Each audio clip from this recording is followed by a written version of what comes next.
Okay, picture this. You hear the word millionaire. What pops into your head? Probably something flashy, right? Exactly, like a sprawling estate, maybe a shiny sports car, designer clothes, the whole private jet lifestyle. That image is everywhere. Mm-hmm. It's all about looking rich. Big spending. And that powerful stereotype is exactly what we're going to unpack today. Yeah, we're doing a deep dive into the research from the Millionaire Next Door by Thomas Stanley and William Danko. It kind of flips that whole image on its head. It really does. This book, it's based on years of solid research, surveys, interviews with actual millionaires. And their advisors, too. Real data. So our mission today is just to stick to their findings, their data, and uncover the surprising truths about how wealth is really built.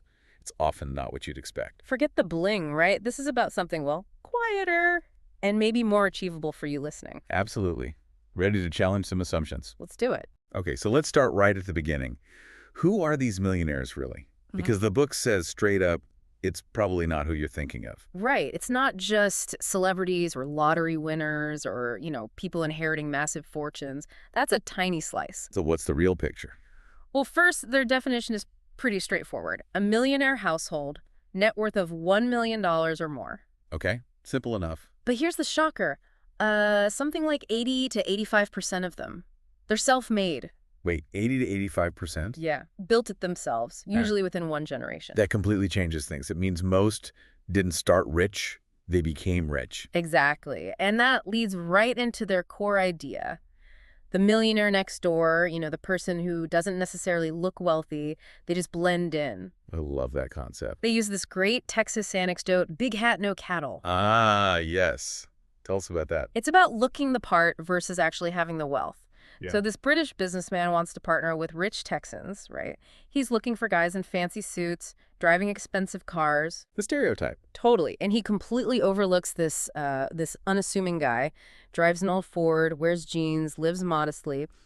Turns out when they finally look at his financials, he's the one with a lot of cattle.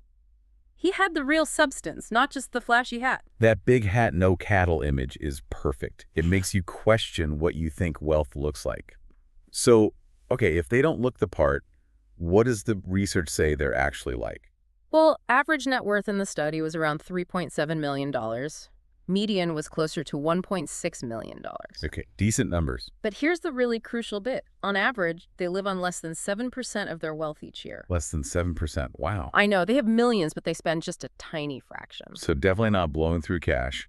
What about their homes? Are they living in mansions? Not usually. 97% own homes, sure, but the average value is around $320,000 back when the study was done, and they tend to stay put. How long? Often 20 years or more in the same house, no constant upgrading. And they work hard too, typically 45 to 55 hours a week. Hard work, stability, and their financial habits. Yeah. Investing.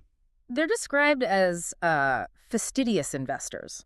They consistently invest a good chunk, nearly 20% of their household realized income annually. 20%. That's significant. Yeah. And interestingly, they usually make their own investment decisions, not just handing it off. Plus, a big slice of their wealth, about 21% on average, is tied up in private businesses they often own or co-own. Ah, so it often linked to their own entrepreneurial efforts built over time. The book also talked about relative wealth, which I found fascinating. You don't need $1 million to be wealthy in your context, right? Exactly. They give the example of Mr. Bobbins, a fireman, 41 years old, making about $55K a year. What? His net worth was $460,000. Now, not a millionaire, obviously. But compared to others, his age and income, he'd accumulated way more. The book figured he could support his family for 10 years without working. 10 years. That's security. That's real wealth, even if it's not seven-figure. Precisely. It's about financial independence relative to your situation. The book also had some interesting, maybe slightly controversial, data on ancestry groups. Yeah, they did look at that. They found higher concentrations of millionaires among folks with Russian, Scottish, and Hungarian ancestry. The Scottish group was particularly interesting. How so? Well, they had a high percentage of millionaires, but not necessarily a super high percentage of high-income households compared to some other groups. So it wasn't just about earning more. Exactly. It strongly suggested that things like thrift, saving, disciplined financial habits played a really big role for them, maybe even more than just raw earning power. Okay, so let's sum up this first part. Typical millionaire. Overwhelmingly self-made, works hard, lives pretty modestly compared to their actual wealth. Super disciplined about saving and investing. And focuses on building assets, not just looking flashy. They really are the millionaire next door. Right, so that sets the stage. Now, how do they do it? What are the fundamental differences in their approach that let them build that wealth? Well, the book's really clear on this. It's not mainly luck or inheritance or even having fancy degrees or, just being super smart. Lots of smart, educated people struggle financially. Exactly. The research points squarely at wealth being the result of a specific lifestyle. It's about hard work, perseverance, really planning and serious self-discipline. And this is where they bring in that PAW and UAW distinction, right? Yeah, PAWs and UAWs. Prodigious accumulators of wealth, the PAWs, and underaccumulators of wealth, the UAWs. So PAWs build way more wealth than you'd expect for their age and income. And UAWs build way less, sometimes shockingly less, even with high incomes. They had that doctor example, didn't they? Dr. North and Dr. South. That's the classic one. Both successful doctors earning over $700 a year. Huge incomes. Right. But Dr. North, he's a PAW. Wealthy, budgets, plans his finances, actually worries less about money. Okay. And Dr. South. He's the UAW. Despite that massive income, he has very little accumulated wealth, spends like crazy, invests almost nothing, and is constantly stressed about money. So it really drives home the point. It's not just what you earn, it's what you do with it. Precisely. Millionaires, the PAWs, they play great offense, meaning they earn well, and they play great defense, saving and investing diligently. UAWs might have amazing offense, but their defense is terrible. They spend it all. And the book hammers this home. Right. Even if you earn a lot, you have to live below your means to get financially independent. Absolutely non-negotiable. That defense, living below your means, it seems totally foundational. Does their whole mindset about money differ too? Fundamentally, yes. PAWs tend to see money as a resource, a tool to be managed, grown, not just squandered. They value planning, budgeting, frugality. They aren't just working to spend. Right. There was that quote from Mr. Allen. He said something like, "Money should never change one's values. Making money is only a report card. It's a way to tell how you're doing." That's powerful. It's not the end goal itself. Whereas UAWs often view life as this constant cycle of trading up, bigger house, fancier car, more luxuries. They spend what they earn, sometimes more. So the critical difference isn't just earning power, it's ingrained behavior, it's mindset. It's choosing long-term accumulation over short-term gratification and image. That's exactly what the book argues. It all comes down to those disciplined choices day in and day out. Okay, let's get practical then. What are Yeah. those specific habits, the ones that build this frugal, stealthy wealth they talk about? What's the absolute cornerstone? Budgeting and planning, they call it the foundation stone, seriously. Most millionaires they studied operate on an annual household budget. Really? They actually budget. Yep. The data showed something like 120 budgeters for every 100 non-budgeters among the wealthy group. They plan their spending. They know where the money goes. Wow. They shared the story of Mrs. Jane Rule, an auctioneer.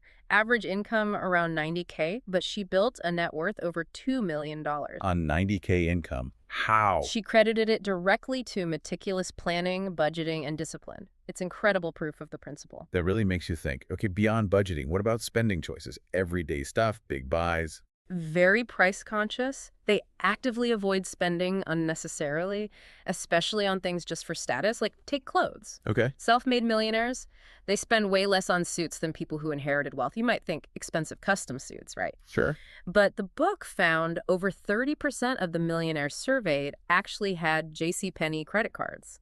They often buy suits on sale. JCPenney. That shatters the image, doesn't it? What about cars, the ultimate status symbol? Another huge eye-opener. Most said they'd never spent more than $30,000 on a car in their entire life. Very few ever went near $65,000. Never over 30K, even though they could easily afford much more. Right. Contrast that with Dr. South, the UAW doctor.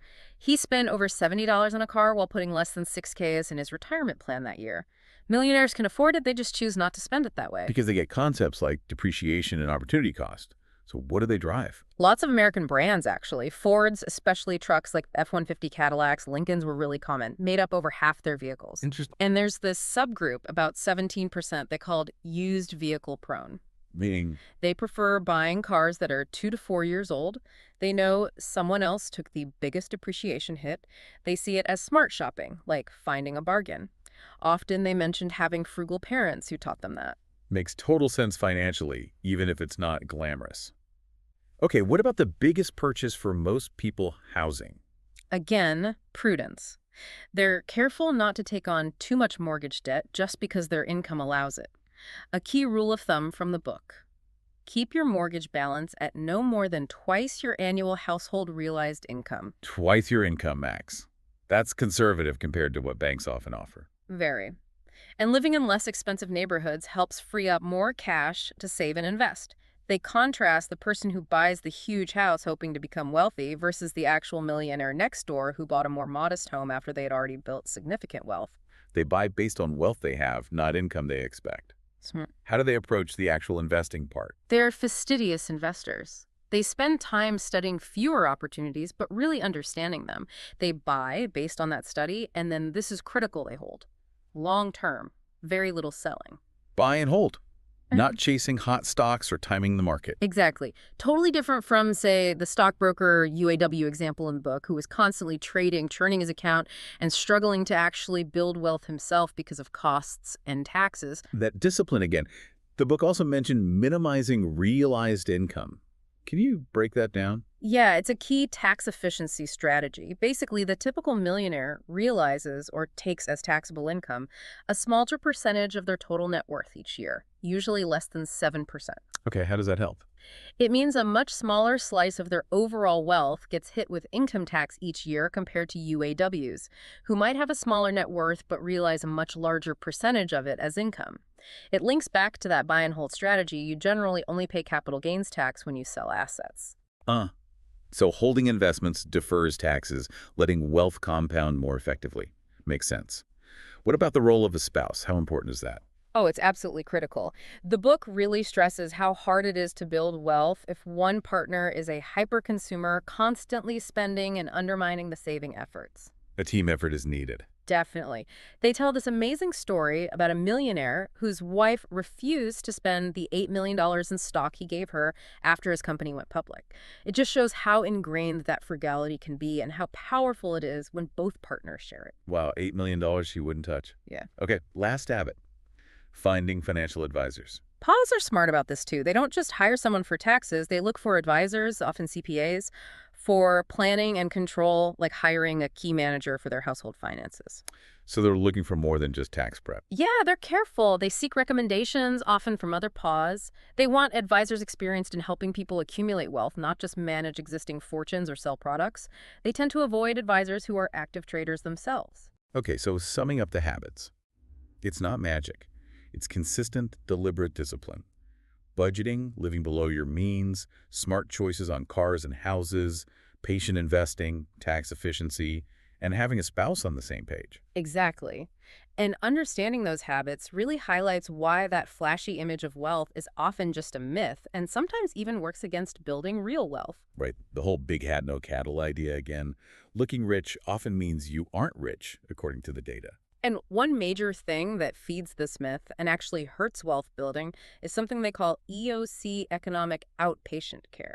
Economic outpatient care. Explain that. It basically means significant financial gifts or ongoing support from parents to their adult children. Cash, paying bills, down payments, that kind of thing. And you said this hurts wealth building. That seems totally backwards. Wouldn't getting money help. You'd think so, right? But the data in the book is probably one of its most startling findings. It's really counterintuitive. What did it show? Get this. In 8 out of 10 occupations they studied, adult kids who got significant financial gifts from their parents ended up with smaller net worth and lower annual incomes than their peers in the same job who didn't get those gifts. Smaller net worths and lower incomes, even with the free money. Yeah. Like accountants who got gifts. They had only 57% of the net worth and 78% of the income compared to accountants who didn't get gifts. That's genuinely shocking. Why? Why would receiving money lead to less wealth? The book suggests a few reasons. EOC can create dependency, it reduces self-reliance, it makes people less sensitive to prices, it's easier to spend other people's money. I can see that. It also encourages spending based on expecting more gifts or a big inheritance down the line, and it often leads to using more credit to fill gaps. Plus, a lot of recipients kind of fool themselves into thinking they're self-made when their lifestyle is actually heavily subsidized. The anecdotes really brought that home. The grandma enabling a lifestyle her daughter couldn't afford. Lamar and Mary living large on parental support. Or James, who literally viewed his parents' money as his own income source and got mad when they donated their money elsewhere. Yeah. These stories show how EOC can foster habits and a mindset that are the exact opposite of disciplined saving and building. The authors even saw parents sometimes weakening the weak, giving more help to the kids who were least productive economically. While the more successful kids often got little or nothing. Right. Contrast that with someone like Sarah in the book, who got zero subsidies, learned to be incredibly resourceful and resilient, and became economically successful because of it, not despite it. So having to struggle a bit, figure things out yourself, can actually build the muscle needed for wealth accumulation. It seems so. Think about entrepreneurs like Paul or Philea, who started Kinko's with just a small cosign loan, or the kinds of people Ray Kroc looked for at McDonald's self-reliant types. They often thrived because they didn't have that safety net. They had to make it work. So that whole myth of flashy wealth, it's not just wrong, it's often fueled by things like EOC that actively prevent people from building real independent wealth. High income doesn't cut it if you spend it all or rely on handouts. That's a huge takeaway. The appearance of wealth built on debt, spending, or subsidies is often an illusion, and it gets in the way of building the real thing. True wealth builders value self-reliance and independence above all else. Okay, this deep dive has really shifted my perspective. It's less about hitting the lottery and more about smart, consistent living. So for you listening, how can you take these lessons and actually apply them to build your own wealth? Well, the first step, maybe the biggest, is to really internalize that core idea. Wealth is accumulation. Net worth. It's not about your paycheck size or how much you spend. Focus on what you keep and grow. Which means adopting that frugal lifestyle, right? Consciously choosing to live below your means every month, every year, no matter your income. Exactly. You have to actively resist that pressure, that urge to buy stuff just to look successful. The fancy car, the big house you can technically afford, but that stretches you thin.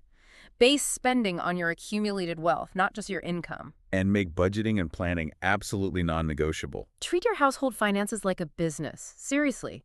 Know where every dollar goes. Create an annual budget, track against it, stick to it, and aim to save and invest at least 15% of your pre-tax income consistently. That's key. At least 15%, okay. And for the investing part itself. Invest wisely, do your homework, understand what you're buying, and then commit for the long haul. Buy and hold. Resist the urge to constantly trade or chase fads. Patience really is a virtue here. Be intentional about those big purchases too. For sure. Housing. Stick to that rule. Yeah. Mortgage no more than twice your annual income. Cars. Think value. Think depreciation. Don't pour money into assets that just lose value rapidly. Remember, most millionaires are surprisingly modest with their cars. What about getting professional help? Yeah. Seek out competent advice. Find a CPA or a fee-only financial planner who gets the accumulation mindset, someone experienced in helping people build wealth, not just manage existing fortunes or sell you products. See them as a partner focused on growing your net worth. And if you're a parent listening, these lessons have big implications for raising kids. Huge! The book strongly advises teaching kids financial discipline and self-reliance over just giving them money, EOC. Think about Dr. North's King's rules for his kids. Humongous. Teach them to be tough, take responsibility, lead by example, and value things more important than money, health, family integrity. Don't get into financial competition with your kids. Teach them how to fish. Don't just hand them fish. That one lesson could change a family's future for generations. Any final thoughts on career paths? Well, the book notes that self-employment, finding a niche, is a common path. It gives you more control, lets you integrate wealth building into your work maybe, but ultimately the goal isn't just a high income to spend, it's building towards financial independence. So the big takeaway for you listening is, you can do this. It's about adopting those discipline habits. Save more than you spend. Budget rigorously, invest patiently, make smart choices on big buys, get the right advice, teach your family well. It's a journey built on consistent, smart behavior. Absolutely. This deep dive really showed that the truth about wealth is often hidden in plain sight, and it's usually the opposite of the flashy stereotype. You know, most millionaires are self-made, they live modestly, they prioritize saving, budgeting is key, and getting handouts can actually backfire. It's a powerful reminder. Wealth isn't just about earning. It's about accumulating through discipline and smart choices. So if you want to think like a millionaire, not just look like one, start by changing your habits, not your image. Thank you for joining us for this deep dive.